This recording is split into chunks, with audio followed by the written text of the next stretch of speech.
Hello दोस्तों, स्वागत है आपका हमारे YouTube channel mission lecture UK 2025 पर। तो दोस्तों आज हम बात करेंगे उत्तराखंड एलटी के रिज़ल्ट को लेकर। तो दोस्तों यहाँ पर उत्तराखंड एलटी के रिज़ल्ट को लेकर जो डिस्कशन हुई थी उसमें 16 दिसंबर की डेट निर्धारित की गई थी, जिसमें सिंगल बेंच के द्वारा और इसमें जस्टिस राकेश थपलियाल जी के द्वारा इसमें जो है यहाँ पर जस्टिस किया जा रहा है मैटर को। और जहाँ पर रंजीत सिंह कार्की जी एडवोकेट BPS मेयर जी के साथ ये यहाँ पे हैं और साथ ही लक्ष्मण सिंह गेरा। तो दोस्तों यहाँ पर हम बात करते हैं कि यहाँ पर जो एलटी के रिजल्ट को लेकर इसमें कोर्ट में जो डिस्कशन हुई थी, जो इससे पहले जो डिस्कशन हुआ है दोस्तों वो 6 तारीख को जो डिस्कशन हुआ था। तो उसके आधार पर यहाँ पर ये उम्मीद की जा रही थी कि 6 तारीख को यहाँ पर एलटी का रिजल्ट डिक्लेयर होने की बात हो जाएगी और फिर जो है रिजल्ट पूरी तरीके से एलटी अभ्यर्थियों के फेवर में आ जाएगा। लेकिन वहाँ पर उस दिन कोई ऐसा परिणाम देखने को नहीं मिला और उसके बाद नेक्स्ट हियरिंग की डेट निर्धारित कर दी गई कि 16 तारीख। पहले डेट जो है 12 दिसंबर कर दी गई थी, बाद में 16 तारीख कर दी गई थी। तो इस आधार पर देखते हुए जो है एलटी अभ्यर्थियों के द्वारा यहाँ पर बार बार रैली की जा रही थी कि भाई एलटी का रिजल्ट डिक्लेयर कर दिया जाए और गेस्ट टीचर को इसमें इस समय जो है कम से कम इसमें वेटेज ना दिया जाए, क्योंकि जो विज्ञापन में वेटेज का कोई बात नहीं कही गई है तो इसमें यहाँ पर ना दिया जाए। लेकिन जो गेस्ट टीचरों के द्वारा अपनी जो बात को रखा गया था कि हम लॉन्ग टाइम से वर्किंग हैं, तो उसके आधार पर जो है ये मामला थोड़ा उलझता हुआ नज़र आ रहा था, जिसको लेकर एलटी अभ्यर्थियों ने धरना प्रदर्शन स्टार्ट कर दिया था दोस्तों। लेकिन 3-4 दिन धरना प्रदर्शन करने के बाद एलटी अभ्यर्थियों ने अपना जो है धरना प्रदर्शन जो है यहाँ पर स्थगित कर दिया है दोस्तों, ठीक है। क्योंकि एलटी अभ्यर्थियों में भी काफ़ी सारे लोग नहीं आ पा रहे थे, क्योंकि बेरोजगारी का दौर है दोस्तों, तो इसलिए जो है सभी लोग जा भी नहीं पाते हैं, क्योंकि अपने और फिर काफ़ी दूर दूर से हैं, राज्य के कोने कोने से लोग अभ्यर्थी हैं, जिनमें से जिनका सिलेक्शन के चांस हैं मैक्सिमम वही लोग इसमें इंटरेस्ट ले रहे हैं, और जिनके चांस थोड़ा कम हैं वो लोग इसमें इंटरेस्ट कम ले रहे हैं, क्योंकि वो अपनी प्रवक्ता की तैयारियों में जुटे हुए हैं और अन्य एग्ज़ाम्स की तैयारी में हैं। क्योंकि अभी जो है जनवरी में 19 जनवरी को जो है यूकेएसएससी का ग्रुप सी का एग्ज़ाम होना है, तो अधिकांश कैंडिडेट्स उसकी तैयारी में जुटे हुए हैं। और उसके अलावा जो है मैक्सिमम लोग जो है प्रवक्ता की स्क्रीनिंग की तैयारी में जुटे हुए हैं। तो जिन लोगों की उम्मीद कम है वो लोग तो घर से कम ही निकलते हैं और उम्मीद करते हैं कि काम हो ही जाए करके। तो इस आधार पर दोस्तों जो कैंडिडेट धरना प्रदर्शन में जो देहरादून में लगे थे कि भाई हमारी जो है एलटी का रिजल्ट जारी किया जाए जल्दी करके, तो वो एक यहाँ पर सरकार को यहाँ पर वो करना चाहते थे कि भाई हमारी मांग को समझा जाए और हमारी जेन्युइन प्रॉब्लम है इसको समझा जाए, और इस बात को लेकर वो लोग लगे थे। तो फाइनली यहाँ पे क्या हुआ कि अभ्यर्थियों के जो है एक टीम ज़्यादा ना होने के कारण अभ्यर्थियों ने ये माना कि जो भी होना है कोर्ट के डिसीजन पे डिपेंडेड है और कोर्ट में ही हमको जो है एक अच्छी पैरवी रखनी होगी। तो इस आधार पर जो है अब उम्मीद है कि जो है यहाँ पर 16 तारीख को जो भी है, क्योंकि एलटी अभ्यर्थी जो है अपने तन मन धन से लगे हैं अंदर ही जो है अपनी बातों को जो है बढ़िया तरीके से, क्योंकि अधिकार क्षेत्र भी बनता ही है, क्योंकि एग्ज़ाम दे रखा है और रिजल्ट की उम्मीद है कि सिलेक्शन होगा। तो इस आधार पर जो है एलटी अभ्यर्थी अपना एक 16 दिसंबर की उम्मीद में लगे हैं। हालांकि धरना प्रदर्शन से केवल सरकार को यहाँ पर प्रदर्शित किया जा सकता है कि भाई इतने अभ्यर्थी हैं और जो है परेशान हैं सभी लोग ये हो करके, लेकिन डिसीजन तो कोर्ट के ही अंडर में है दोस्तों। तो वहाँ पर तो एविडेंस के साथ ही सभी को प्रूव हो जाएगा, बहुत ज़्यादा संघर्ष की ज़रूरत नहीं पड़ेगी। अगर एविडेंस हमारे मजबूत रहेंगे तो आराम से इसमें जीत मिल जाएगी। और अगर गेस्ट टीचर अपने एविडेंस को ज़्यादा अच्छे से प्रूव कर पाते हैं तो उनको ज़्यादा उसका बोनस मिल जाएगा। तो ये सब कुछ उसी पे डिपेंडेड था, तो इसलिए जो है एलटी अभ्यर्थियों ने यहाँ पर सोचा कि काफ़ी कम लोग आ रहे हैं और जिस कारण से उन्होंने अपना जो है यहाँ पर धरना प्रदर्शन को कैंसिल कर दिया है, ये अभ्यर्थियों से सुनने में आ रहा है। तो दोस्तों अब यहाँ पर एक उम्मीद की किरण बनती है कि 16 दिसंबर को इसमें कुछ न कुछ परिणाम जो है निकलेगा, पॉजिटिव निकलेगा, एलटीए अभ्यर्थियों के फेवर में निकल सकता है, क्योंकि गेस्ट टीचरों के द्वारा भी अपनी बातों को रखी जा रही है। अगर गेस्ट टीचर का पक्ष काफ़ी मजबूत अगर दिखता है तो उसके आधार पर गेस्ट टीचर के फेवर में जाएगा, अदरवाइज मैक्सिमम यहाँ पर बनता है कि एलटीए अभ्यर्थियों के फेवर में आएगा, क्योंकि विज्ञापन में कहीं पर भी गेस्ट टीचर वाला पॉइंट नहीं था। तो इस आधार पर जो है एलटीए अभ्यर्थियों के पक्ष में ही इस रिजल्ट के आने के चांस हैं दोस्तों। और साथ ही साथ दोस्तों इसमें जो ये तो सिंगल बेंच की बात है जो 16 दिसंबर को डिसाइड हो, मतलब यहाँ पर सुनवाई होनी है, हियरिंग होनी है। इसके अलावा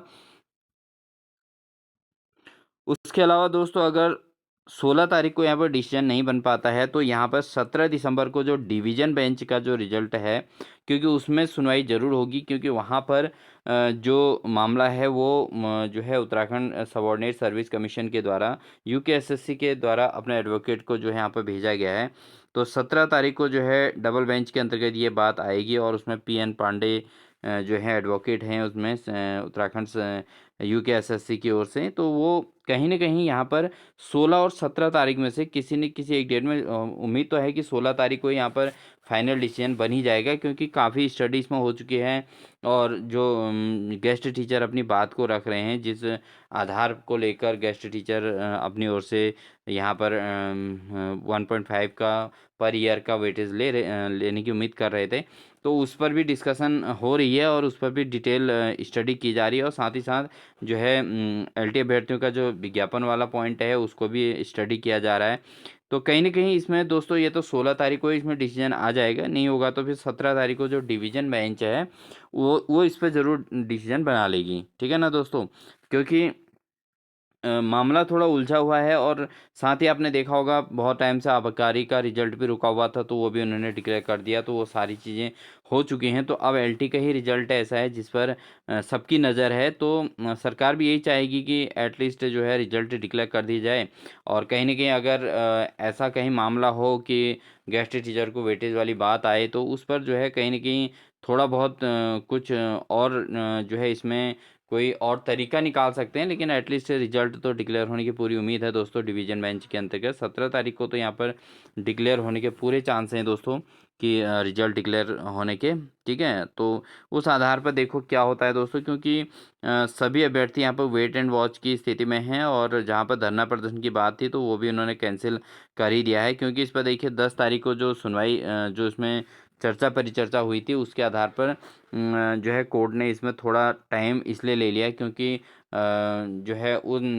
सारे पॉइंट्स को स्टडी करना था, सब कुछ करना था। नहीं तो 10 तारीख को ही इस पर काफ़ी बहस हुई थी, और उसके बाद जो है फिर इसको 17 तारीख के लिए इसको पोस्टपोन कर दिया गया था आगे। जो है नेक्स्ट हियरिंग डेट डिक्लेयर कर दी गई थी 17 तारीख को। तो उम्मीद है दोस्तों अब ये 17 तारीख को एनी हाउ इसका जो है डिसीजन निकल ही जाएगा। वैसे तो उम्मीद है 16 तारीख को डिसीजन निकलेगा, बट अगर नहीं होगा तो 17 तारीख को ही इसका डिवीज़न बेंच के अंतर्गत आपको रिजल्ट देखने की पूरी उम्मीद बनती है दोस्तों, ये इतना आप मान के चलेंगे। तो इसलिए सभी एलटी अभ्यर्थी जो भी हैं अपने भरोसे को बनाए रखें, और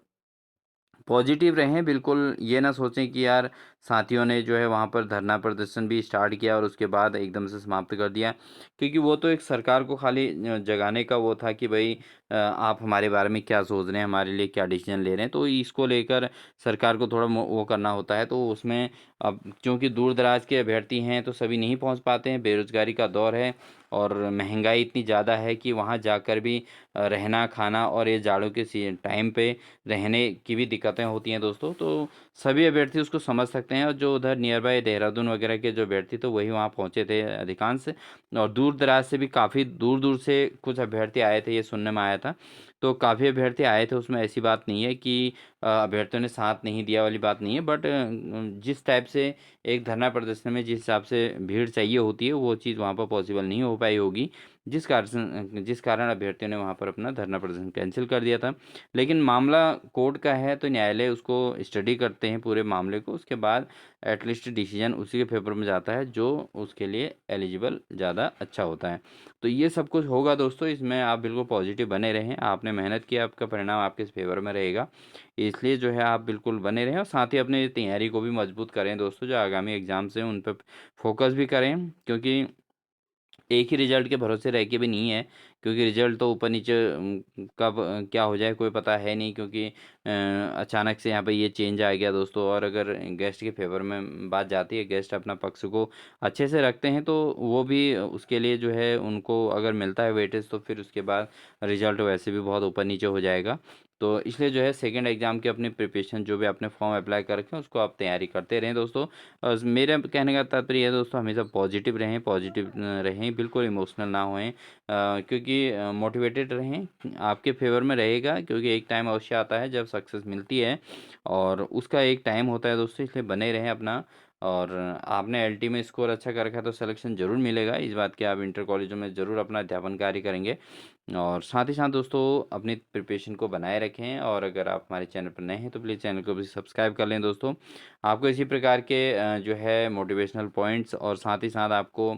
जो है इसी प्रकार की जो भी जानकारियाँ होंगी एलटी से रिलेटेड या लेक्चर से रिलेटेड, उसके अलावा अन्य किसी भी एग्ज़ाम से संबंधित जो महत्वपूर्ण जानकारियाँ होंगी, आपको लगातार मिलती रहेंगी। और साथ ही साथ आपको मोटिवेशनल यहाँ पर जो है पॉइंट्स भी देखने को मिलते रहेंगे दोस्तों। क्योंकि दोस्तों मेन टाइम पे जब दुख दर्द का टाइम होता है, उसमें मोटिवेशन बहुत ज़्यादा वैल्यू करता है।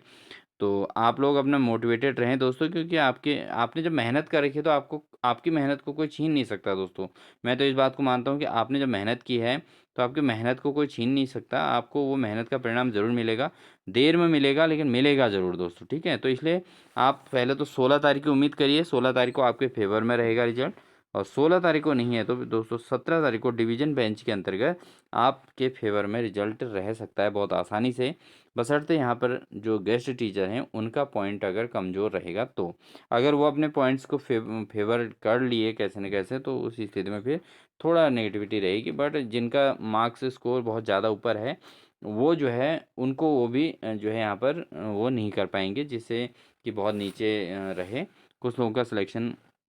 होना ही होना है उसमें। तो इसलिए आप पॉजिटिव रहिए दोस्तों, और साथ ही साथ इतना भी वो नहीं है, क्योंकि विज्ञापन में अगर उस चीज़ का पॉइंट नहीं दिया गया है तो ये आपके फेवर में ही बनेगा, जहाँ तक उम्मीद है दोस्तों। ठीक है, तो बने रहें दोस्तों, अपने पॉजिटिविटी बनाए रखें अपने अंदर, और अपने एग्ज़ाम को, नेक्स्ट एग्ज़ाम के बारे में सोचें। जो हो गया उस एग्ज़ाम का रिजल्ट उम्मीद आपको पता ही है कि आपका होना है तो होगा ही होगा। और साथ ही नेक्स्ट एग्ज़ाम के लिए अपनी प्रिपरेशन को मजबूत बनाते रहें दोस्तों, ठीक है। फोकस करें कि आप प्रवक्ता का सिलेक्शन लेना है तो उस पर मेहनत करें। और साथ ही दोस्तों अगर आप हमारे चैनल पर नए हैं तो सब्सक्राइब करके बेल आइकन दबाकर ऑल नोटिफिकेशन ऑन कर लीजिएगा, जिससे लगातार आपको इसी प्रकार की इन्फॉर्मेशन मिलती रहेगी। साथ ही साथ आपको जो है हमारी क्लासेज जो कंटिन्यू चल रही हैं प्रवक्ता स्क्रीनिंग के लिए, व्यक्तिगत सहायक, कनिष्ठ सहायक और अन्य सभी एग्जाम्स की प्रिपरेशन के लिए, जो क्लासेस हमारी जो है प्रीवियस ईयर क्वेश्चन पेपर की चल रही है, उसको आप लगातार अटेंड करते रहें दोस्तों। हमारे प्रीवियस ईयर क्वेश्चन पेपर 10 हो चुके हैं कंप्लीट, तो आप उनको ज़रूर देखते रहेंगे, और उससे आपकी प्रिपरेशन मजबूत होती रहेगी। ये इसी इन्हीं सभी बातों के साथ दोस्तों आप अपना ध्यान रखें। तब तक के लिए wish you all the best.